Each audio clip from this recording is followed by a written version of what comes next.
To contact eToro by phone, the first step is to ensure you have the right customer support number. You can find this number on the eToro website, typically in the Help or Contact section. It is important to note that eToro may have different numbers for various regions, so make sure you choose the one that corresponds to your location. Before dialing, have your account information ready.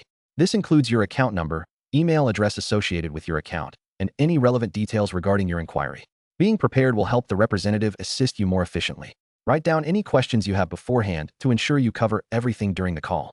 When you call the support number, you may encounter an automated system. Listen carefully to the options provided, as they will guide you to the right department. If you need assistance with account issues, for example, make sure to select that option.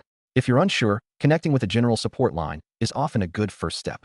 Once you are connected with a representative, clearly explain your issue or question.